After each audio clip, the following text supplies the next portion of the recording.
ಆತ್ಮೀಯ ವಿದ್ಯಾರ್ಥಿ ಮಿತ್ರರೇ, ದ್ವಿತೀಯ PUCಯ ಎಲ್ಲ ವಿದ್ಯಾರ್ಥಿಗಳಿಗೆ ಬೆಳಗಿನ ಶುಭೋದಯಗಳು. ಆತ್ಮೀಯ ವಿದ್ಯಾರ್ಥಿ ಮಿತ್ರರೇ, ನನ್ನ ಹೆಸರು ರಘು ಅಂತೇಳಿ. ನನ್ನ ಕಾಲೇಜಿಗೆ ಹೊಸದಾಗಿ ಬಂದಿರುವಂತಹ ಕನ್ನಡ ಉಪನ್ಯಾಸಕ. ನಿಮಗೆ ನನ್ನ ವಿಡಿಯೋ ಏನು ಕಾಣಿಸ್ತಾ ಇದೆ, ಇದು ನಿಮ್ಮ ಸ್ಕ್ರೀನಿಗೆ ಸ್ವಲ್ಪ ಅಡ್ಡಾಗ್ತಾ ಇರೋದ್ರಿಂದ ನಾನು ಆ ಕ್ಯಾಮ್ರಾವನ್ನು ಡಿಲೀಟ್ ಮಾಡ್ತೀನಿ. ಡಿಲೀಟ್ ಮಾಡಿ ನಿಮಗೆ ನಾನು ಮಾತಾಡೋದಕ್ಕೆ ಪ್ರಾರಂಭ ಮಾಡ್ತೀನಿ.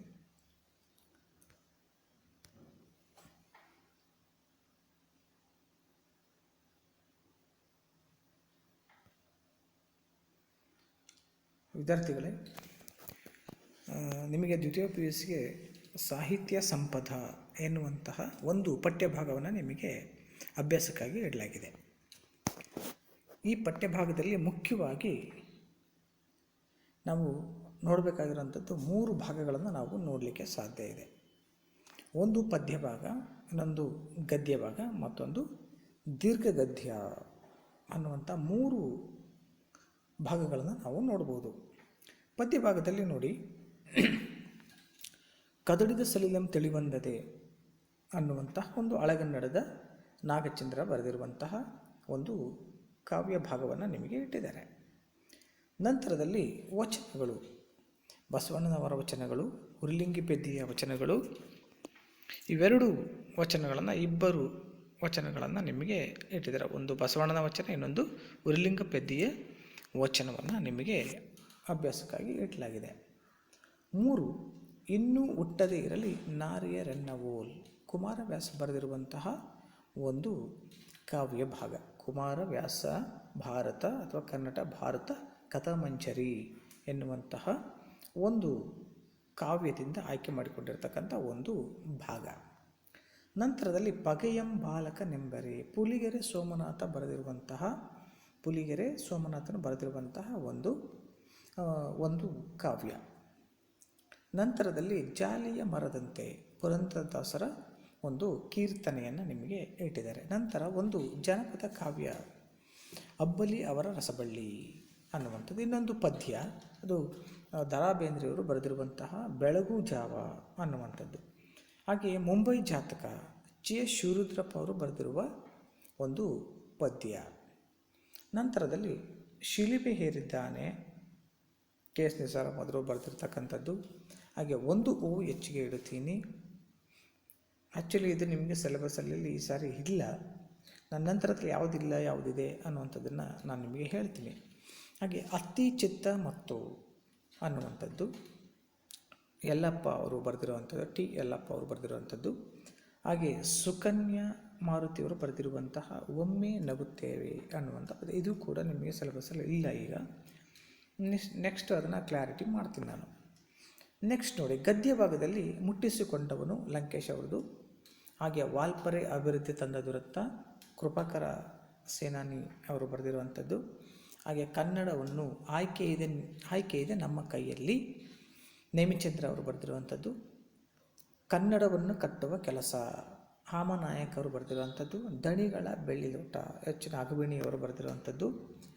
ಬದುಕನ್ನು ಪ್ರೀತಿಸಿದ ಸಂತ HR ರಾಮಕೃಷ್ಣ ರಾವ್ ಅವರು ಬರೆದಿರುವಂಥದ್ದು. ಹಾಗೆ ತಿರುಳುಗನ್ನಡದ ಬೆಳ್ಳುಡಿ, ಇದು ಕೂಡ ನಿಮಗೆ ಸಿಲೆಬಸ್ಸಲ್ಲಿ ಇಲ್ಲ. ಹಾಗೆ ಹಳ್ಳಿಯ ಚಹಾ ಹೋಟೆಲ್ಗಳು, ಇದು ಕೂಡ ಇಲ್ಲ ನಿಮಗೆ, ಅದನ್ನು ನಾನು ಮತ್ತೆ ಕ್ಲಾರಿಟಿ ಮಾಡ್ತೀನಿ ನಿಮಗೆ. ನಂತರದಲ್ಲಿ ನೋಡಿ, ದೀರ್ಘಗದ್ಯದಲ್ಲಿ ಕೃಷ್ಣೇಗೌಡನ ಆನೆ ಅನ್ನುವಂತಹ ಒಂದು ಆಯ್ದ ನೀಳ್ಗತೆಯನ್ನು ನಿಮಗೆ ಇಟ್ಟಿದೆ. ನೀಳ್ಗತೆ ಅಂದರೆ KP ಪೂರ್ಣಚಂದ್ರ ತೇಜಸ್ವಿಯವರು ಬರೆದಿರುವಂತಹ ಕಿರುಗೂರಿನ ಗಯ್ಯಾಳಿಗಳು ಅನ್ನುವಂತಹ ಒಂದು ಕಾದಂಬರಿಯಿಂದ ಆಯ್ಕೆ ಮಾಡಿಕೊಂಡಿರ್ತಕ್ಕಂಥ ನಿಮಗೆ ಒಂದು ಭಾಗ, ಅದು ಕೃಷ್ಣೇಗೌಡನ ಆನೆ ಅನ್ನುವಂಥದ್ದು. ಇಷ್ಟು ನಾವು ಪರಿಬಿಡಿಯಲ್ಲಿ ನೋಡ್ತಕ್ಕಂಥದ್ದು. ನಂತರದಲ್ಲಿ ನಿಮಗೆ ಪ್ರಯೋಗ ವರ್ಕ್ ಬುಕ್ ಇದೆ, ಪ್ರಯೋಗ ಪ್ರಣತಿ ಅನ್ನುವಂತಹ ಒಂದು ವರ್ಕ್ ಬುಕ್ ಇದೆ. ಅದನ್ನು ಕೂಡ ನಾವು ಅಧ್ಯಯನ ಮಾಡಲಿಕ್ಕೆ ಸಾಧ್ಯ ಇದೆ. ಇದಿಷ್ಟು ನಾವು ಪರಿವಿಡಿಯನ್ನು ನೋಡುವಂಥದ್ದು. ಆದರೆ ಅದರ ಜೊತೆಗೆ ನಾವು ಒಂದಿಷ್ಟು ಕವಿಯ ಪರಿಚಯವನ್ನು ಅಥವಾ ಅದರ ಜೊತೆಗೆ ಒಂದಿಷ್ಟು ಆ, ಕವಿ ಕಾವ್ಯ ಪರಿಚಯವನ್ನು ನಾವು ನೋಡೋದಾದರೆ ನೋಡಿ, 11ನೇ ಶತಮಾನದಲ್ಲಿ ಕೊನೆಯಲ್ಲಿ ಬಾಳಿರ್ತಕ್ಕಂತಹ ಒಬ್ಬ ಕವಿ ಈತ. ಕೊನೆಯಲ್ಲಿ ಈತನ ಜನ್ಮಸ್ಥಳ ವಿಜಯಪುರ, ಅಂದರೆ ಇಂದಿನ ಬಿಜಾಪುರ. ಈತನ ಗುರುಗಳು ಬಾಲಚಂದ್ರ ಮೇಘಚಂದ್ರ ಯತಿಗಳು. ಚಾಲುಕ್ಯ ಚಕ್ರವರ್ತಿಯಾದ ನಾಲ್ವಡಿ ಸೋಮೇಶ್ವರನ ಆಶ್ರಯದಲ್ಲಿ ಕ್ರಿಸ್ತಶಕ 1100ರಿಂದ 1169 ಮಧ್ಯದಲ್ಲಿ ಅಲ್ಲಿಯವರೆಗೆ ಬದುಕಿದ್ದವನು ಇದ್ದ ಅಂತೇಳಿ ವಿದ್ವಾಂಸರು ಅಭಿಪ್ರಾಯವನ್ನು ಪಡ್ತಾರೆ. ಈತ ಚಾಲುಕ್ಯ ರಾಜರಿಂದಲೂ ಹೊಯ್ಸಳ ರಾಜರಿಂದ ಸನ್ಮಾನ ಪಡೆದಿರಬೇಕು ಅನ್ನುವಂಥ ಅಭಿಪ್ರಾಯ ಇದೆ. ಆದರೆ ಇನ್ನೂ ಕೆಲ ವಿದ್ವಾಂಸರು ಪ್ರತ್ಯೇಕವಾಗಿ ಆಶ್ರಯ ಕೊಟ್ಟ ಅರಸು ಯಾರೆಂಬುದು ತಿಳಿದಿಲ್ಲ ಅಂಥೇಳಿ ಕೆಲವರು ಅಭಿಪ್ರಾಯವನ್ನು ಪಡ್ತಾರೆ.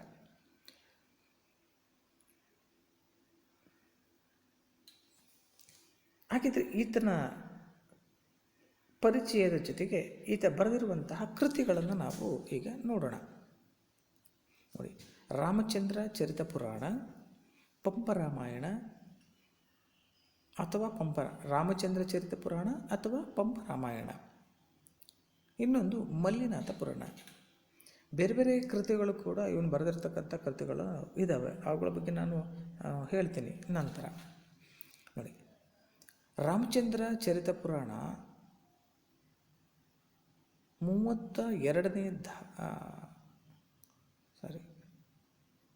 2ನೇ ಧಾರ್ಮಿಕ ಕೃತಿ. ಆತನ 2ನೇ ಧಾರ್ಮಿಕ ಕೃತಿ, 2ನೇ ಕೃತಿ. ಈ ಕೃತಿ ವಾಲ್ಮೀಕಿ ರಾಮಾಯಣದಿಂದ ಸ್ಫೂರ್ತಿ ಪಡೆದಿಲ್ಲ. ಆದರೆ ಜೈನ ಸಾಹಿತ್ಯದಲ್ಲಿ ಪ್ರಚಲಿತವಾದ ರಾಮಾಯಣ ಸಂಪ್ರದಾಯಗಳಲ್ಲಿ ವಿಮಲ ಸೂರ್ಯ ಸಂಪ್ರದಾಯಕ್ಕೆ ಇದು ಬಹುಮಟ್ಟಿಗೆ ಋಣಿಯಾಗಿದೆ ಅನ್ನುವಂಥದ್ದು. ಅಂದರೆ ಆತ ನಮ್ಮ ಮೂಲ ರಾಮಾಯಣ ಏನಿದೆ, ವಾಲ್ಮೀಕಿ ರಾಮಾಯಣ ಇದೆ, ಆ ವಾಲ್ಮೀಕಿ ರಾಮಾಯಣದಲ್ಲಿ ಆತ ಪ್ರಭಾವವನ್ನು ಹೊಂದಿಲ್ಲ. ಹಾಗಿದ್ದರೆ ಆತ ಪ್ರಭಾವ ಹೊಂದಿರತಕ್ಕಂಥದ್ದು ಯಾರಿಂದ ಅಂತಂದರೆ ಅದು ವಿಮಲ ಸೂರ್ಯ ಒಂದು ಪ್ರಭಾವದಿಂದ ಅನ್ನುವಂಥದ್ದು. ನಾವು ರಾಮಾಯಣಗಳನ್ನು ನಾವು ಕನ್ನಡದಲ್ಲಿ ಅನೇಕ ಕವಿಗಳು ಬರೆದಿರ್ತಕ್ಕಂಥದ್ದನ್ನು ನಾವು ನೋಡಿದ್ದೀವಿ. ಕನ್ನಡದ ಸಾಹಿತ್ಯದಲ್ಲಿ ಭಾಳಷ್ಟು ಪ್ರಭಾವ ಮತ್ತು ಪರಿಣಾಮವನ್ನು ಬೀರಿರ್ತಕ್ಕಂಥ ಕಾವ್ಯಗಳಿವು ರಾಮಾಯಣ ಮತ್ತು ಮಹಾಭಾರತ. ಆದರೆ ಕನ್ನಡದ ಈ ಕಾವ್ಯಗಳನ್ನು ಆಧಾರವಾಗಿಟ್ಟುಕೊಂಡು ಮಹಾಭಾರತವನ್ನು ಅನೇಕ ಕವಿಗಳು ಬರೆದಂತೆ ಮೂಲ ವಾಲ್ಮೀಕಿ ರಾಮಾಯಣವನ್ನು ಆಧಾರವಾಗಿಟ್ಟುಕೊಂಡು ಅನೇಕ ರಾಮಾಯಣಗಳು ರಚಿಸಲ್ಪಟ್ಟಿವೆ. ಆದರೆ ಅಂತಹ ಕನ್ನಡದಲ್ಲಿ ಬಂದಂತಹ ರಾಮಾಯಣಗಳು ಯಾವುವು ಅಂತ ನಾವು ಒಂದಿಷ್ಟು ನಮ್ಮ ತಿಳುವಳಿಕೆಗೆ ನಾವು ಅರ್ಥ ಮಾಡ್ಕೊಳ್ಳೋದಾದರೆ ನೋಡಿ, ಕನ್ನಡದಲ್ಲಿ ಅನೇಕರು ಬರೆದಿದ್ದಾರೆ. ನೋಡಿ, ಮುದ್ದಣ್ಣ ರಾಮಾಶ್ವಮೇಧ, ಶ್ರೀರಾಮ ಪಟ್ಟಾಭಿಷೇಕ, ಬಾಲರಾಮಾಯಣ ಅನ್ನುವಂತಹ ಕೃತಿಗಳನ್ನು ಬರೆದರೆ, ಕುಮಾರ ವಾಲ್ಮೀಕಿ ತೊರವೆ ರಾಮಾಯಣ ಅಂತ ಬರೆದಿದ್ದಾನೆ. ಅಷ್ಟೇ ಏಕೆ, ಕುವೆಂಪುರವರು ಶ್ರೀರಾಮಾಯಣ ದರ್ಶನಂ ಅನ್ನುವಂತಹ ಒಂದು ಮಹತ್ ಗ್ರಂಥವನ್ನು ಬರೆದು ಜ್ಞಾನಪೀಠ ಪ್ರಶಸ್ತಿಯನ್ನು ಪಡೆದರು. ಆದರೆ ಇವು ಕೇವಲ ಕನ್ನಡದ ಗ್ರಂಥಗಳು ಮಾತ್ರನಾ? ಹಾಗಿದ್ರೆ ಬೇರೆ ಬೇರೆ ಭಾಷೆಗಳಲ್ಲಿ ರಾಮಾಯಣಗಳು ಇಲ್ವಾ ಅನ್ನೋದನ್ನು ನಾವು ಗಮನಿಸೋದಾದರೆ ನೋಡಿ, ಇತರೆ ಭಾಷೆಗಳಲ್ಲೂ ಕೂಡ ನಮಗೆ ರಾಮಾಯಣಗಳು ಇವೆ. ನಮಗೆ ತೆಲುಗು ಸಾಹಿತ್ಯದಲ್ಲಿ 13 ಮತ್ತು 14ನೇ ಶತಮಾನ ಇದೆಯಲ್ಲ, ಅದನ್ನು ರಾಮಾಯಣದ ಕಾಲ ಅಂತಲೇ ಪ್ರಸಿದ್ಧಿಯಾಗಿರ್ತಕ್ಕಂಥದ್ದನ್ನು ನಾವು ಅರ್ಥ ಮಾಡ್ಕೊಳ್ಬೋದು. ನೋಡಿ, ತೆಲುಗಿನಲ್ಲಿ ದ್ವಿಪದಿ ರಾಮಾಯಣ, ಭಾಸ್ಕರ ರಾಮಾಯಣ, ಮೊಲ್ಲ ರಾಮಾಯಣ ಅನ್ನುವಂತಹ ರಾಮಾಯಣಗಳು ಇದ್ದಾವೆ. ಹಾಗೆಯೇ ಮಲಯಾಳಂ ಸಾಹಿತ್ಯದಲ್ಲಿ 200ಕ್ಕೂ ಹೆಚ್ಚು ರಾಮಾಯಣ ಕೃತಿಗಳನ್ನು ನಾವು ನೋಡಲಿಕ್ಕೆ ಸಾಧ್ಯ ಇದೆ. ಉದಾಹರಣೆಗೆ ಎಳ್ತಚ್ಚನ್ ರಾಮಾಯಣ, ಎಳ್ತಚ್ಚನ್ ಅನ್ನುವಂತಹ ಒಬ್ಬ ಕವಿ ಬರೆದಿರ್ತಕ್ಕಂತಹ ಎಳ್ತಚ್ಚನ್ ರಾಮಾಯಣ ಅನ್ನುವಂಥದ್ದು. ಹಾಗೆಯೇ ತಮಿಳಿನಲ್ಲಿ ಕಂಬನ್ ರಾಮಾಯಣ, ಅಂದರೆ ಕಂಬನ್ ಅನ್ನುವಂತಹ ಕವಿ ಬರೆದಿರುವ ಕಂಬನ್ ರಾಮಾಯಣ. ಮರಾಠಿಯಲ್ಲಿ ಏಕನಾಥ ಸಮರ್ಥ, ರಾಮದಾಸ ಅನ್ನುವಂತಹ ಕೃತಿಗಳನ್ನು ನಾವು ನೋಡಲಿಕ್ಕೆ ಸಾಧ್ಯ ಇದೆ. ನೋಡಿ, ಮರಾಠಿಯಲ್ಲಿ ಧೋರಪಂತ್ ಅನ್ನುವಂಥ ಒಬ್ಬ ಕವಿ 108 ಕಿರು ರಾಮಾಯಣಗಳನ್ನು ಬರೆದು ಪ್ರಸಿದ್ಧಿಯಾಗಿರ್ತಕ್ಕಂಥದ್ದನ್ನು ನಾವು ತಿಳ್ಕೊಳ್ಳಿಕ್ಕೆ ಸಾಧ್ಯ ಇದೆ. ಹಿಂದಿಯಲ್ಲಿ ರಾಮಚರಿತ ಮಾನಸ ಅನ್ನುವಂತಹ ರಾಮಾಯಣ ಇದೆ.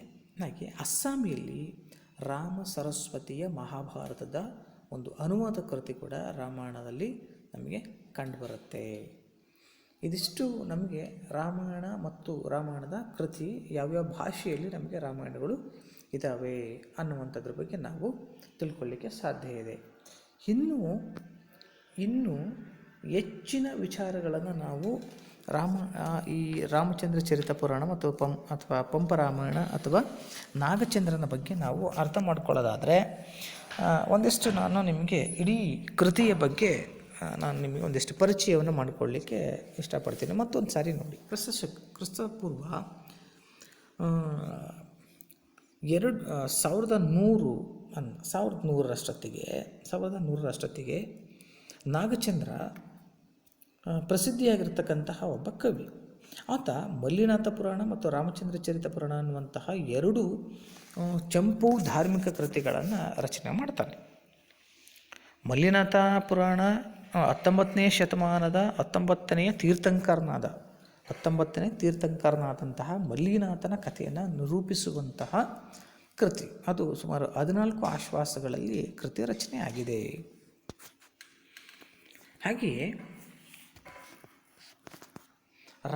ಹಾಗೆಯೇ ರಾಮಚಂದ್ರ ಚರಿತ ಪುರಾಣವು ಕೂಡ ಕನ್ನಡದಲ್ಲಿ ಉಪಲಬ್ಧವಾದಂತಹ ಮೊದಲನೆಯ ಜೈನ ರಾಮಾಯಣ ಅಂತೇಳಿ ತುಂಬ ಪ್ರಸಿದ್ಧಿಗೆ, ತುಂಬ ಕೀರ್ತಿಗೆ ಪಾತ್ರವಾಗಿರ್ತಕ್ಕಂಥದ್ದನ್ನು ನಾವು ನೋಡ್ಬೋದು.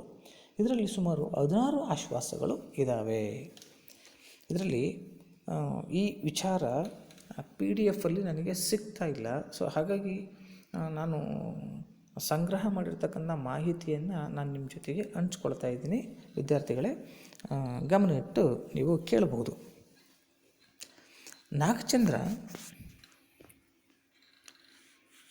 ಈಗಿನ ವಿಜಯಪುರ ಅಥವಾ ಈಗಿನ ಬಿಜಾಪುರದಲ್ಲಿ ಮಲ್ಲಿನಾಥ ಜಿನಾಲಯವನ್ನು ಕಟ್ಟಿಸಿದ್ದಾನೆ ಅಂತೇಳಿ ನಮಗೆ ತಿಳಿದು ಬಂದಿದೆ.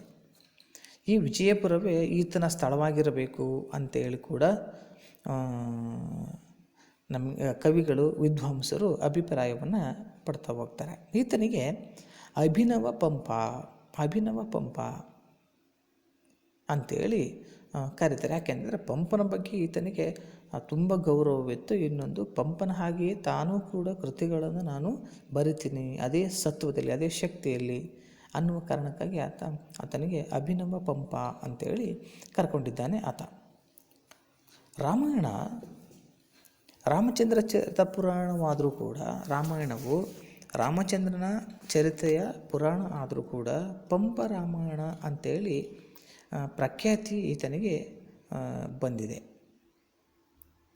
ಹಾಗೆಯೇ ಈತನ ಕೃತಿಗಳು ಇನ್ನೂ 2 ಕೃತಿಗಳಿದೆ. ಏನು ಅಂತಂದರೆ ಜಿನಮುನಿತನಯ ಮತ್ತು ಜಿನಾಕ್ಷರ ಮಾಲೆ ಅನ್ನುವಂಥ 2 ಕೃತಿಗಳು ಕೂಡ ಇವತ್ತಿನಿಂದ ರಚನೆ ಆಗಿದ್ದಾವೆ ಅಂತೇಳಿ ಆಧುನಿಕ ಕವಿಯಾದಂತಹ ದೇವಚಂದ್ರ ಅನ್ನುವಂಥವನು ಕೂಡ ಅಭಿಪ್ರಾಯವನ್ನು ಪಡ್ತಾನೆ. ಆದರೆ ಇದ್ರ ಬಗ್ಗೆ ಒಂದಿಷ್ಟು ಭಿನ್ನಾಭಿಪ್ರಾಯಗಳು, ವಾಗ್ವಾದಗಳು, ಚರ್ಚೆಗಳು ಇದ್ದಾವೆ ಇನ್ನೂ ಕೂಡ. ಇದಿಷ್ಟು ಅವನ ತನ್ನ ಬಗ್ಗೆ ಮಾಹಿತಿ. ಆದರೆ ಕೃತಿಯ ಬಗ್ಗೆ ನಾವು ಮಾಹಿತಿಯನ್ನು ಇನ್ನೊಂದಿಷ್ಟು ಸುದೀರ್ಘವಾಗಿ ನೋಡೋದಾದರೆ, ವಾಲ್ಮೀಕಿ ರಾಮಾಯಣಕ್ಕೂ ಜೈನ ರಾಮಾಯಣಕ್ಕೂ ಹಲವಾರು ವ್ಯತ್ಯಾಸಗಳಿವೆ. ಯಾಕೆಂತಂದರೆ ಈಗ ಪಂಪನ ರಾಮಚಂದ್ರ ಚರಿತ ಪುರಾಣದ ಕದಳಿದ ಸಲಿಲಂ ತಿಳಿಬಂದಿದೆ ಅನ್ನುವ ಕಾವ್ಯಭಾಗ ಇದು ಏನಿದೆ, ಇದು ಜೈನ ರಾಮಾಯಣ. ಹಾಗಾಗಿ ನಾವು ಜೈನ ರಾಮಾಯಣಕ್ಕೂ ಮೂಲ ರಾಮಾಯಣಕ್ಕೂ ಇರುವಂತಹ ಕೆಲವು ವ್ಯತ್ಯಾಸಗಳನ್ನು ನಾವು ನೋಡಲಿಕ್ಕೆ ಸಾಧ್ಯ ಇದೆ ಇಲ್ಲಿ. ಹಾಗಾಗಿ ನಮ್ಮ ವಾಲ್ಮೀಕಿ ರಾಮಾಯಣಕ್ಕೂ ಮತ್ತು ನಾಗಚಂದ್ರ ಬರೆದಿರುವಂತಹ ಜೈನ ರಾಮಾಯಣಕ್ಕೂ ಹಲವಾರು ವ್ಯತ್ಯಾಸಗಳಿವೆ. ಆದರೆ ರಾಮಚಂದ್ರ ಚರಿತ ಪುರಾಣದ ಕಥೆ ರಾಮಾಯಣದ ಕಥೆಯೇ ಆಗಿದ್ದರೂ ಕೂಡ ಇಲ್ಲಿ ಜೈನ ಸಂಪ್ರದಾಯದ ಕವಿಯಾಗಿರುವಂತಹ ವಿಮಲಸೂರಿ ಹಾಗೂ ರವಿಶೇಷಣ ಏನಿದ್ದಾರೆ ರಾಮಾಯಣದ ಕಥೆಯನ್ನು ರಾಮಾಯಣದ ಕಥೆಯನ್ನು ನಾಗಚಂದ್ರನು ಅನುಸರಿಸುವಂತಹ ಕೆಲಸವನ್ನು ಮಾಡ್ತಾನೆ ಅನ್ನುವಂಥ ಮೂಲ ಜೈನ ಕವಿಗಳು ಯಾರು ಅಂದರೆ ಅವರು ವಿಮಲಸೂರಿ ಮತ್ತು ರವಿಶೇಷಣ. ಇವರ ಕಥೆಯನ್ನು, ಇವರು ಬರೆದಿರುವಂತಹ ಜೈನ ರಾಮಾಯಣ ಕಥೆಯನ್ನು ನಾಗಚಂದ್ರ ಅನುಸರಿಸುವಂತಹ ಕೆಲಸವನ್ನು ಆತ ಮಾಡ್ತಾನೆ. ನೋಡಿ, ಜೈನ ರಾಮಾಯಣದಲ್ಲಿ ಆ ಜೈನ ಧರ್ಮದ ಪರಿಕಲ್ಪನೆ ಏನಿದೆ, ಆ ಪರಿಕಲ್ಪನೆಯಂತೆ ತ್ರಿಷಷ್ಟಿ ಶಲಾಕ ಪುರುಷರು ಈ ಜೈನ ರಾಮಾಯಣದಲ್ಲಿ ಕಂಡುಬರ್ತಾರೆ. ಅವ್ರು ಯಾರು ಅಂತಂದರೆ ನೋಡಿ, 24 ಜನ ತೀರ್ಥಂಕರರು, 12 ಜನ ಚಕ್ರವರ್ತಿಗಳು, 9 ಜನ ಬಲದೇವರು, 9 ಜನ ವಾಸುದೇವರು, ಹಾಗೆ 9 ಜನ ಪ್ರತಿವಾಸುದೇವರು ಈ ಕೃತಿಯಲ್ಲಿ ಕಂಡುಬರ್ತಾರೆ. ಜೈನ ಪರಂಪರೆಯ ರಾಮಾಯಣದಲ್ಲಿ ರಾಮನು ವಿಷ್ಣುವಿನ ಅವತಾರ ಅಲ್ಲ. ನಾವು ಮೂಲ ರಾಮಾಯಣದಲ್ಲಿ ವಿಷ್ಣುವಿನ ಅವತಾರವನ್ನು ನೋಡ್ತೀವಿ, ಆದರೆ ಜೈನ ಪರಂಪರೆಯ ರಾಮಾಯಣದಲ್ಲಿ ರಾಮ ವಿಷ್ಣುವಿನ ಅವತಾರ ಅಲ್ಲ. 20ನೇ ತೀರ್ಥಂಕರನಾದಂತಹ ಮುನಿ ಸುರಥನ ಕಾಲದ 8ನೇ ಬಲದೇವ ಏನಿದ್ದಾನೆ ಆತ, ವಾಸುದೇವ ಮತ್ತು ಪ್ರತಿವಾಸುದೇವರು ಕ್ರಮವಾಗಿ ಇಲ್ಲಿ ರಾಮ, ಲಕ್ಷ್ಮಣ ಹಾಗೂ ರಾವಣರಾಗಿ ಇಲ್ಲಿ ನಾವು ನೋಡಲಿಕ್ಕೆ ಸಾಧ್ಯ ಇದೆ. ಬಲದೇವನಾದಂತಹ ರಾಮ ಚರಮದೇಹಿಧಾರಿ ಅಂತೇಳಿ ಇಲ್ಲಿ ಕವಿ ಹೇಳ್ತಾನೆ. ಮತ್ತು ಅಹಿಂಸಾರಥಿಯು ಆಗಿದ್ದಾನೆ. ಆದ್ದರಿಂದ ರಾವಣನನ್ನು ಇಲ್ಲಿ ರಾಮ ಕೊಲ್ಲುವಂತಿಲ್ಲ. ಇದೊಂದು ಗಮನಿಟ್ಟು ನೀವು ಕೇಳಬೇಕಾಗಿರುವಂತಹ ಒಂದು ವಿಷಯ ಏನು ಅಂತಂದರೆ, ಈ ಪಂಪರಾಮಾಯಣ ಅಂದರೆ ನಾಗಚಂದ್ರ ಬರೆದಿರುವ ರಾಮಚಂದ್ರ ಚರಿತ ಪುರಾಣ ಅಥವಾ ಪಂಪರಾಮಾಯಣದಲ್ಲಿ ರಾಮ ಬಲದೇವನಾಗಿದ್ದಾನೆ. ಹಾಗಾಗಿ ರಾಮ ಇಲ್ಲಿ ಚರಮದೇಹಧಾರಿ, ಅಹಿಂಸಾರಥಿ ಆಗಿರೋದ್ರಿಂದ ರಾವಣನನ್ನು ಕೊಲ್ಲುವಂತಿಲ್ಲ.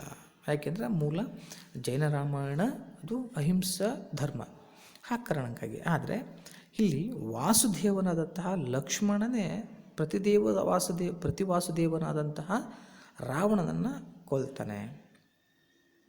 ಹಾಗಾಗಿ ಇಲ್ಲಿ ಲಕ್ಷ್ಮಣನಿಗೆ ಪ್ರಾಧಾನ್ಯತೆ ಇದೆ ಅನ್ನುವಂಥದ್ದು. ಇನ್ನೊಂದು ವಿಚಾರ ಏನು ಅಂದರೆ, ಇಲ್ಲಿ ಮೂಲ ರಾಮಾಯಣದಲ್ಲಿ ದಶರಥ, ಆತನ ಪತ್ನಿಯರು ಮತ್ತು ಮಕ್ಕಳು ಅವರೆಲ್ಲರೂ ಹೇಗೆ, ಇಲ್ಲಿ ಹೇಗೆ ನೋಡಿ, ದಶರಥನಿಗೆ 4 ರಾಣಿಯರು. ಇಲ್ಲಿ ಅಪರಾಜಿತೆ ರಾಮನ ತಾಯಿ, ಆದರೆ ಸುಮಿತ್ರೆ ಲಕ್ಷ್ಮಣ ತಾಯಿ, ಸುಭದ್ರೆ ಸುಪ್ರಭೆ ಶತ್ರುಘ್ನನ ತಾಯಿ, ಕೈಕೆ ಭರತನ ತಾಯಿ. ಆದರೆ ನಾವು ರಾಮಾಯಣದಲ್ಲಿ ಸೀತೆ ನೇಗಿಲಿನ ಗೆರೆಯಲ್ಲಿ ದೊರೆತಳು ಅಂತ ನಾವು ತಿಳ್ಕೊಳ್ಳೋದಾದರೆ, ಆದರೆ ಜೈನ ರಾಮಾಯಣದಲ್ಲಿ ಹಂಗಿಲ್ಲ. ಸೀತೆ ಭೂಮಿಯಲ್ಲಿ ದೊರಕಿದವಳಲ್ಲ, ಬದಲಾಗಿ ಪ್ರಭಾಮಂಡಲ ತಂಗಿ ಅಂದರೆ ಜನಕರಾಜನ ಔರಸ ಪುತ್ರಿ, ಜನಕರಾಜನಿಗೆ ಮಗಳಾಗಿ ಜನಿಸಿರ್ತಕ್ಕಂಥವಳು. ಮತ್ತು ಸುಗ್ರೀವ, ಹನುಮಂತರು ಇಲ್ಲಿ ಯಾರು ಕೂಡ ಕಪಿಗಳಲ್ಲ, ಕಪಿಧ್ವಜರು ಅಂತೇಳಿ ಕವಿ ಹೇಳ್ತಾನೆ. ರಾಮ ಲಕ್ಷ್ಮಣರು ಕೂಡ ಇಲ್ಲಿ ಏಕಪತ್ನಿ ವ್ರತಸ್ಥರಲ್ಲ. ಇವನ್ ಆಂಜನೇಯ ಕೂಡ ಇಲ್ಲಿ ವಿವಾಹಿತನಾಗಿ ಕಂಡುಬರ್ತಾನೆ. ಇವರು ನೋಡಿ, ಒಂದು ರಾಮಾಯಣದಲ್ಲಿ ಮೂಲ ವಾಲ್ಮೀಕಿ ರಾಮಾಯಣದಲ್ಲಿ ನಾವು ಸಮುದ್ರವನ್ನು ಆಂಜನೇಯ ಹೇಗೆ ದಾಟ್ತಾನೆ ಅಲ್ಲಿ ಅಂತಂದರೆ ಸೇತುವೆಯನ್ನು ನಿರ್ಮಾಣ ಮಾಡಿಕೊಳ್ಳೋದ್ರ ಮೂಲಕ ದಾಟ್ತಾನೆ. ಆದರೆ ಇಲ್ಲಿ ಸಮುದ್ರವನ್ನು ದಾಟುವುದು ಹೇಗೆ ಅಂತಂದರೆ ಆಕಾಶಗಾಮಿನಿ ವಿದ್ಯೆ ಅನ್ನುವಂಥದ್ದು. ಆ ಆಕಾಶಗಾಮಿನಿ ವಿದ್ಯೆಯಿಂದ ಆತ ದಾಟಿ ಹೋಗ್ತಾನೆ. ಇನ್ನೊಂದು, ರಾವಣ ಕನ್ನಡಿಯಲ್ಲಿ ಮುಖವನ್ನು ನೋಡಿಕೊಂಡು 9 ಮುಖಗಳು ಕಂಡ ಕಾರಣಕ್ಕಾಗಿ ಆತನನ್ನು ಇಲ್ಲಿ ದಶಾನನ ಅಂತೇಳಿ ಕರೆಸ್ಕೊಂಡಿದ್ದಾನೆ. ಹಾಗೆಯೇ ಈ ಥರ ಬೇರೆ ಬೇರೆಯ ಪಾತ್ರಗಳಲ್ಲಿ ಬೇಕಾದಷ್ಟು ಬದಲಾವಣೆಗಳನ್ನು ಇಲ್ಲಿ ನಾವು ನೋಡಲಿಕ್ಕೆ ಸಾಧ್ಯತೆ ಇದೆ. ಒಂದು ನೋಡಿ, ರಾವಣ ಇಲ್ಲಿ ಉದತ್ತವಾಗಿ ಕಾಣ್ತಾನೆ. ರಾವಣನ ಪಾತ್ರ ಹೆಂಗಿದೆ ಅಂತಂದರೆ ತುಂಬ ಉದತ್ತವಾದಂತಹ ಪಾತ್ರ, ಆದರ್ಶ ಪುರುಷನಾಗಿ ಕಾಣಿಸ್ಕೊಳ್ತಾನೆ. ರಾವಣ ಜೈನ ಧರ್ಮದ ನಿಷ್ಠಾವಂತ ಅನುಯಾಯಿಯಾಗಿ ಕಾಣಿಸ್ಕೊಳ್ತಾನೆ. ಮತ್ತು ಪರಾಂಗನಾ ವ್ರತಿಯಾಗಿದ್ದು ಆದರೆ ದುರ್ವಿಧಿವಶದಿಂದ ಸೀತೆಯ ವ್ಯಾಮೋಹಕ್ಕೆ ಬಲಿಯಾಗ್ತಾನೆ. ಒಂದು ಎಕ್ಸಾಂಪಲ್ ಏನು ಅಂತಂದರೆ, ದುರ್ಲಂಘ್ಯಪುರದ ಅರಸು ನಳಕಭೂರನ ಹೆಂಡತಿ ಉಪರಂಬೆ ಏನಿದ್ದಾಳೆ, ಅವನ ಕೀರ್ತಿಯನ್ನು ಕೇಳಿ ರಾವಣನ ಬಗ್ಗೆ ವ್ಯಾಮೋಹಗೊಂಡು ಅವನ ಮೇಲೆ ಮನಸ್ಸು ಹಾಕ್ತಾಳೆ. ಆದರೆ ಆ ನಳಕುಬರನ ಕೋಟೆಯನ್ನು ಆಕ್ರಮಿಸುವಂತಹ ಸಂದರ್ಭದಲ್ಲಿ ಆಕೆ ರಾವಣನ ಜೊತೆಗೆ ಮಾತನಾಡುವಾಗ ರಾವಣ ಆಕೆಗೆ ಬುದ್ಧಿ ಹೇಳಿ ಗಂಡನ ಜೊತೆಗೆ ಮತ್ತೆ ಕೂಡಿ ಬದುಕಬೇಕು ಅಂತೇಳಿ ಆತ ಬುದ್ಧಿಯನ್ನು ಹೇಳಿ ಆಕೆಗೆ ವಾಪಸ್ ಕಳಿಸ್ತಾನೆ. ಹಾಗಾಗಿ ಇಲ್ಲಿ ರಾವಣ ಆದರ್ಶ ಪುರುಷನಾಗಿ ನಮಗೆ ಕಾಣಿಸ್ಕೊಳ್ತಾನೆ. ಆದರೆ ಯಾವುದೋ ಒಂದು ದುರ್ವಿಧಿ ವಶಕ್ಕೆ ಒಳಗಾಗಿ ಸೀತೆ ವ್ಯಾಮೋಹಕ್ಕೆ ಒಳಗಾದ ಕಾರಣಕ್ಕಾಗಿ ಆತ ಏನಾಗ್ತಾನಂತಂದರೆ ಕೊನೆಗೆ ಸಾವನ್ನಪ್ಪುವಂತಹ ಕೆಲಸ ಆಗುತ್ತೆ ಅನ್ನುವಂಥದ್ದು. ಹಾಗಾಗಿ ಆದರೆ ಕೊನೆಗೆ ರಾವಣ ಅದ್ಭುತವಾಗಿ ಒಂದು ಮಾತು ಹೇಳ್ತಾನೆ. ಏನು ಅಂತಂದರೆ, ಕೊನೆಗೆ ಸೀತೆಯ ಬಗ್ಗೆ ಅವನಿಗೆ ಗೌರವ ಉಂಟಾಗುತ್ತೆ. ಆ ಗೌರವ ಉಂಟಾದಾಗ ಅವನು ಏನಂತ ಅಂದ್ಕೊಳ್ತಾನೆ, ರಾಮನ ಮೇಲೆ ಯುದ್ಧವನ್ನು ಮಾಡಿ ನಾನು ಸೆರೆ ಹಿಡಿದವ್ರನ್ನ ನಾನು ಸೀತೆಗೆ ತಂದು ಒಪ್ಪಿಸಬೇಕು, ಕಾಣಿಕೆಯಾಗಿ ನಾನು ಕೊಡಬೇಕು ಅಂತೇಳಿ ಆತ ಆಲೋಚನೆ ಮಾಡ್ತಾನೆ.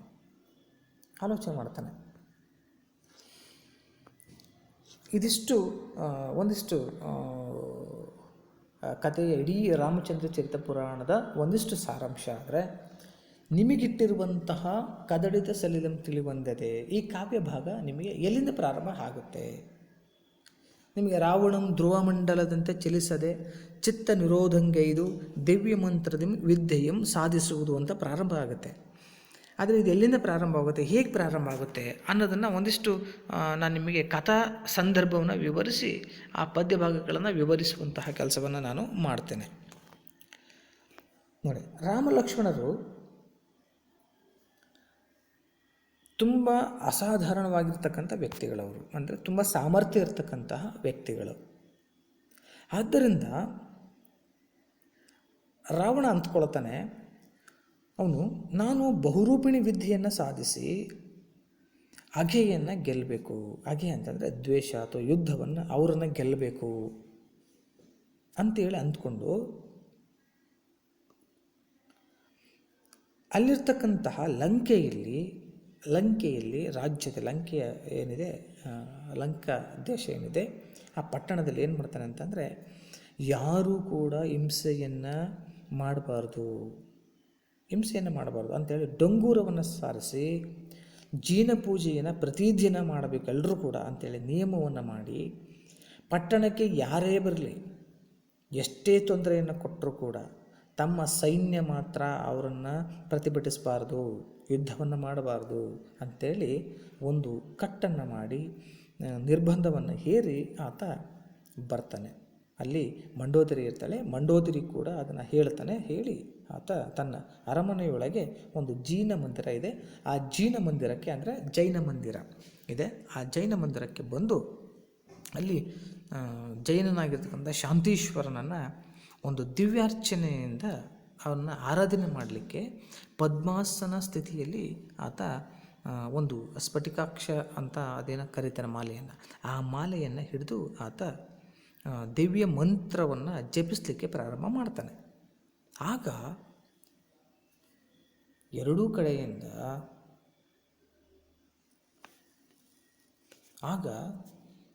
ಕಡೆಯಿಂದ ಅಂದರೆ ಉಭಯ ಬಲ ಅಂದರೆ ಎರಡೂ ಕಡೆಯಿಂದ ಒಂದು ಅಭಯ ಘೋಷಣೆಯನ್ನು ಮಾಡಿ ಯುದ್ಧವನ್ನು ನಿಲ್ಲಿಸುತ್ತೆ.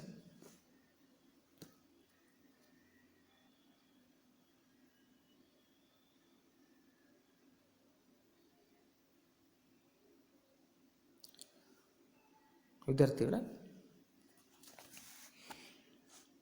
ಇನ್ನು ಒಂದಿಷ್ಟು ಕಥೆಯನ್ನು ನಾನು ಸ್ವಲ್ಪ ಹಾಗೆ ಮುಂದುವರಿಸ್ತೀನಿ.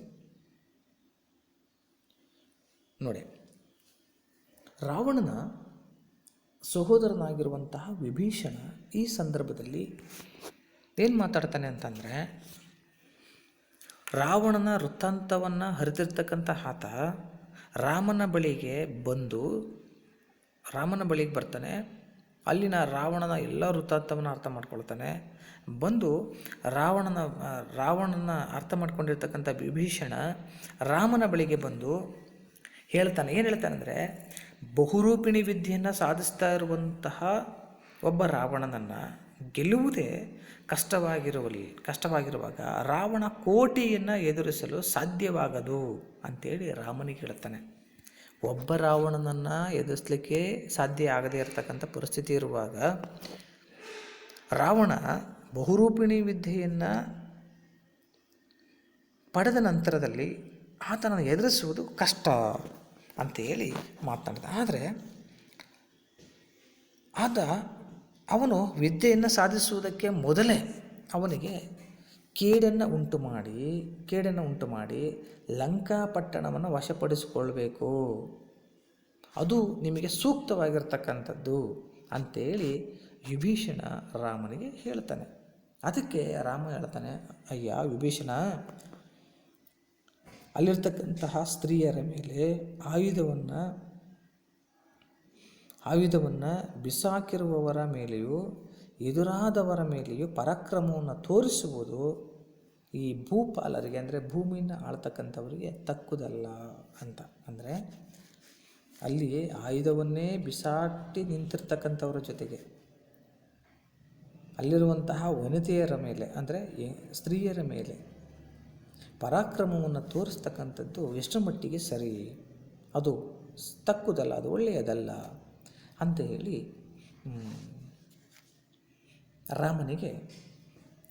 ರಾಮ ವಿಭೀಷಣನಿಗೆ ಹೇಳ್ತಾನೆ.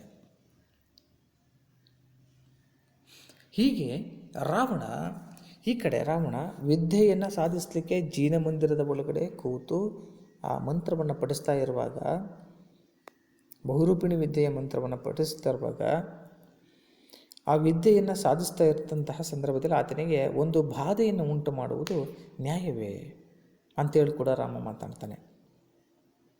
ನೀನು ಇಂತಹ ಅನ್ಯಾಯದ ಮಾತುಗಳನ್ನು ಆಡಬಹುದೇ ಅಂತ ಹೀಗೆ ಹೇಳುವಾಗ ವಿಭೀಷಣ ಹೇಳ್ತಾನೆ, ಅಂಗದ ಮತ್ತು ಇತರರು ಈ ಮಹಾಸತ್ವವನ್ನು ಅನಾಚಾರಕ್ಕೆ ಮನ ಮಾಡುವವನಲ್ಲ. ಆದ್ದರಿಂದ ಇವನಿಗೆ ತಿಳಿಯದಂತೆ ಅಲ್ಲಿರುವಂತಹ ವಿಭೀಷಣನ ಮಾತನ್ನು ಕೇಳಿಸಿಕೊಂಡಿರ್ತಕ್ಕಂಥ ಅಂಗದ, ಅಂದರೆ ರಾಮನ ಜೊತೆಗಿರುವಂಥ ಅಂಗದ ಏನು ಮಾಡ್ತಾನೆ ಅಂತಂದರೆ, ರಾಮ ಈ ಅನಾಚಾರಕ್ಕೆ ಮನಸ್ಸು ಮಾಡ್ತಕ್ಕಂಥವನಲ್ಲ. ಆದ್ದರಿಂದ ಇವನಿಗೆ ಗೊತ್ತಾಗದ ಹಾಗೆ ವಿದ್ಯಾಸಾಧನೆಗೆ ಭಂಗವನ್ನು ಉಂಟು ಮಾಡಬೇಕು, ಯಾರಿಗೆ? ರಾವಣನಿಗೆ ಅಂತ ಅಂದ್ಕೊಳ್ತಾನೆ ಅಂಗದ. ಆಗ ಆ ಅಂಗದ ತನ್ನ ಕಪಿಧ್ವಜ ಮತ್ತು ಸೈನಿಕರ ಜೊತೆಗೆ ಲಂಕೆಯನ್ನು ಒಕ್ಕು ಬರ್ತಾನೆ. ಅಲ್ಲಿರುವಂತಹ ವನಗಳನ್ನು ಕಿತ್ತಾಕ್ತಾರೆ, ಹಾಳು ಮಾಡ್ತಾರೆ. ಅವುಗಳೆಲ್ಲ ನೋಡಿ ಮಯ ಅನ್ನುವಂಥವನು ಕೋಪಗೊಂಡು, ಅಲ್ಲಿರುವಂತಹ ಲಂಕೆಯಲ್ಲಿರುವಂಥ ಮಯ ಅನ್ನುವಂಥವನು ಕೋಪಗೊಂಡು ಕಾಳಗಕ್ಕೆ ನಿಲ್ಲಲಿಕ್ಕೆ ಮಂಡೋದರಿಯ ತಂದೆಯನ್ನು ಸುಮ್ಮನಿರುವಂತೆ ಮಾಡಿದ್ಲು. ಕಾಳಗಕ್ಕೆ ಮುಂದೆ ಹೋಗಬೇಕು ಅಂತೇಳಿ ಮಂಡೋದರಿಯು ತಂದೆ ಏನೆಂದರೆ ತಂದೆಯನ್ನು ಸುಮ್ಮನೆ ಇರಬೇಕು ನೀವು ಅಂತೇಳಿ ಆಕೆ ಒಂದಿಷ್ಟು ಮನವಿಯನ್ನು ಮಾಡಿಕೊಳ್ತಾಳೆ.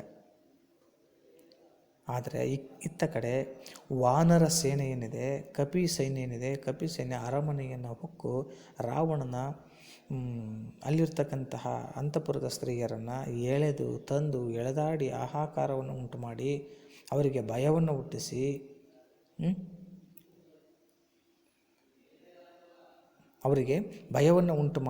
ಉಂಟು ಮಾಡಿ ಹೋಗುವಂತಹ ಕೆಲಸವನ್ನು ಮಾಡ್ತಾರೆ. ಆದರೆ ಈ ವಿಚಾರಗಳಿಗೆ ರಾವಣ ಕಿವಿಗೊಡದೆ ಏಕಾಗ್ರತೆಯಿಂದ ಅವನೇನು ಮಾಡ್ತಾಯಿದ್ದಾನೆ ಅಂತಂದರೆ ಬಹುರೂಪಿಣಿ ವಿದ್ಯೆಯನ್ನು ಸಾಧಿಸ್ತಾ ಇದ್ದಾನೆ. ಈ ಸಂದರ್ಭದಲ್ಲಿ ಅಂಗದ ರಾವಣನ ಅರಮನೆಯ ಜೀನ ಮಂದಿರ ಏನಿದೆ ಅದನ್ನು ಒಕ್ಕು ಬೆಟ್ಟದಂತೆ ತುಂಬ ನಿಶ್ಚಲವಾಗಿರತಕ್ಕಂತಹ ರಾವಣನನ್ನು ನೋಡಿ ಅವನನ್ನು ಮೂದಲಿಸಿ ಒಡೆದು ಕೈಯಲ್ಲಿನ ಸ್ಫಟಿಕದ ಅಕ್ಷರಮಾಲೆಯನ್ನು ಹಿಡಿದು ಏನು ಮಾಡ್ತಾನೆ, ಎಳೆದಾಡಿ ಆತನ ಎಂಡಿರ ಆಭರಣಗಳನ್ನು ಕಳೆದು ಬಿಸಾಡಿ ಹೇಗೆ ಬೇಕು ಹಾಗೆ ಮಾತಾಡಿ ಅಲ್ಲಿರ್ತಕ್ಕಂಥ ಯುವತಿಯರನ್ನು ಸ್ತ್ರೀಯರನ್ನು ತೊಂದರೆಗೆ ಒಳಗೆ ಮಾಡಿ ಆತ ಬರ್ತಾರೆ. ಹಂಗದ. ಮತ್ತು ಮಂಡೋದರಿಯನ್ನು ಎಳೆದುಕೊಂಡು ಹೋಗಿ ತನ್ನ ತಂದೆಗೆ ಚಾಮರವನ್ನಿಕ್ಕಲು ನೇಮಿಸುವೆನೆಂದು ಹೇಳುತ್ತಾ ಅವರನ್ನು ಅಪಮಾನ ಮಾಡ್ತಾ ಇರುವಾಗ, ಆಗ ಮಂಡೋದರಿ ಮತ್ತು ಅಲ್ಲಿರ್ತಕ್ಕಂಥ ಅಂತಃಪುರ ಸ್ತ್ರೀಯರು ಜಪವನ್ನು ನಿಲ್ಲಿಸಿ ತಮ್ಮನ್ನು ಸಲಹು ಅಂತೇಳಿ ಅಳುತ್ತಾ ಗೋಳಾಡ್ತಾ ರಾವಣನ ಬಳಿಗೆ ಬಂದು ಕೇಳ್ಕೊಳ್ತಾ ಇದ್ದಾರೆ. ಆಗ ನಿಮಗೆ ಅಲ್ಲಿಂದ ನಿಮಗೆ ಪ್ರಾರಂಭ ಆಗುತ್ತೆ ಈ ಕಾವ್ಯ. ಹೇಗೆ ಅಂತಂದರೆ, ರಾವಣ ಇಷ್ಟೆಲ್ಲ ತೊಂದರೆಗಳು ಆಗ್ತಾಯಿದ್ರು ಕೂಡ ಎಷ್ಟರ ಮಟ್ಟಿಗೆ ಆತ ಬಹುರೂಪಿಣಿ ವಿದ್ಯೆಯನ್ನು ಸಾಧಿಸ್ತಾ ಇದ್ದ, ಎಷ್ಟು ಏಕಾಗ್ರತೆಯಿಂದ ಸಾಧಿಸ್ತಾ ಇದ್ದ ಅನ್ನೋದ್ರ ಬಗ್ಗೆ ನಾವು ಚರ್ಚೆ ಮಾಡಬಹುದು. ಇಲ್ಲಿಗೆ ಈ ತರಗತಿಯನ್ನು ನಿಲ್ಲಿಸೋಣ ವಿದ್ಯಾರ್ಥಿ ಮಿತ್ರರೇ. ನಂತರದ ತರಗತಿಯಲ್ಲಿ ಈ ಪದ್ಯ ಮತ್ತು ಪದ್ಯ ಭಾಗಗಳನ್ನು ವಿವರಿಸುತ್ತಾ ರಾವಣ ಹೇಗೆ ತನ್ನ ಬಹುರೂಪಿಣಿ ವಿದ್ಯೆಯನ್ನು ಸಾಧಿಸ್ಕೊಂಡ, ಅದರಿಂದ ಬಹುರೂಪಿಣಿ ವಿದ್ಯೆ ಅವನ ಜೊತೆಗೆ ಹೆಂಗೆ ಚರ್ಚೆ ಮಾಡ್ತು, ಮತ್ತು ರಾವಣ ಮತ್ತು ಸೀತೆಯ ನಡುವೆ ನಡೆದಂತಹ ಚರ್ಚೆಗಳು, ಇವೆಲ್ಲವನ್ನು ನಾವು ನಂತರದ ತರಗತಿಯಲ್ಲಿ ಚರ್ಚೆಯನ್ನು ಮಾಡಲಿಕ್ಕೆ ಸಾಧ್ಯ ಇದೆ. ಇಲ್ಲಿಗೆ ಇದನ್ನು ಮುಗಿಸೋಣ. ಧನ್ಯವಾದ.